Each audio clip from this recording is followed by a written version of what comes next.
Authentic Belgian waffle అయితే ఉన్నానండి. Last time వీళ్ళ దగ్గర మనం కొన్ని డిషెస్ ట్రై చేసాం, చాలా నచ్చాయి అనమాట. అగైన్ ఇంకొకసారి నాకు ఎంతో ఇష్టమైన క్రేప్స్ ట్రై చేద్దామని చెప్పేసి నేనైతే వచ్చేసాను. అదేంటి చాలా మంది కామెంట్ చేశారు, విద్యుత్ సర్కిల్ లో అథెంటిక్ బెల్జియం వ్యాఫిల్ ఏంటి మీ దగ్గర క్లోజ్ ఉంది, మీరు వీడియో చేశారు కదా అని చెప్పేసి. నాకు కూడా తెలియదు, నేను ఇప్పుడు ఇవాళ వచ్చాను. ఓపెన్ లో అయితే ఉంది, లోపలికి వెళ్ళే విషయం కనుక్కుందాం రండబ్బా. ఓ అదే విషయము ఇప్పుడే కనుక్కున్నానండి. సో 15 days నుంచి అథెంటిక్ బెల్జియన్ వేఫిల్ క్లోజ్ లో ఉంది. ఏంటి విషయం అంటే మన హెడ్ షెఫ్ ఉన్నారు కదా, హెడ్ షెఫ్ వచ్చేసి ఇంకొన్ని రెసిపీస్, అడ్వాన్స్డ్ రెసిపీస్ నేర్చుకోవడానికి ట్రైనింగ్కి వెళ్ళారనమాట ఢిల్లీకి అయితే. అందుకోసమే క్లోజ్ చేశారనమాట.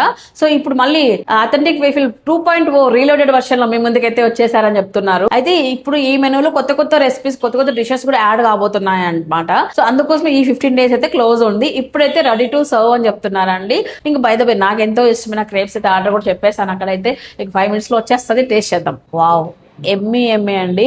నేను అడిగాను 15 రోజులు క్లోజ్ చేయడం కంటే వేరే ఆల్టరేషన్ షెఫ్ తీసుకోవచ్చు కదా అని అడిగితే, ఈ టేస్ట్ మేము మిస్ అవ్వకూడదు, ఎక్కడ కూడా కస్టమర్కి 100% సాటిస్ఫాక్షన్ ఇవ్వాలి అనే కాన్సెప్ట్ తో క్లోజ్ చేశారంట. ఎంత మంచి ఆలోచన కదా అండి. ఎక్కడ కూడా టేస్ట్ అనేది కాంప్రమైజ్ కాకుండా బెస్ట్ గా ఇస్తున్నారు అనమాట వీళ్ళు. సూపర్ అదిరిపోయింది బా. అండ్ ఈ బేస్ కూడా చాలా థిన్గా ఉంటుంది అనమాట, ఎక్కువ హెవీగా అనిపించదు. ఇది చాలా బాగుంటుంది. ఈ వీకెండ్ అయితే ఒక మంచి డిష్ తో ఎంజాయ్ చేశాను అనమాట.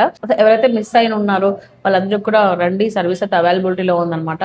మరి లొకేషన్ చూసుకున్నట్లయితే అనంతపురంలో జీసస్ నగర్ మెయిన్ రోడ్ లో వస్తుందండి. సాయనగర్ నుంచి విద్యుత్ నగర్ సర్కిల్కి వెళ్ళే దారిలో మధ్యలో శ్రీహరిణి హాస్పిటల్ మాంగళ్య పార్లర్ ఉంది కదండి, దానికి ఆపోజిట్ లోనే ఉంటుంది, మెయిన్ రోడ్ లోనే. స్విగ్గీ జొమాటోలో కూడా వీళ్ళు అందుబాటులో ఉన్నారు. సో మీకు కావాల్సిన వాళ్ళు ఆర్డర్ అయితే ప్లేస్ చేసుకోండి. ఇలాంటి చిన్న చిన్న ఫుడ్ బ్లాగ్స్ కోసం మన పేజ్ ని ఫాలో అవ్వండి.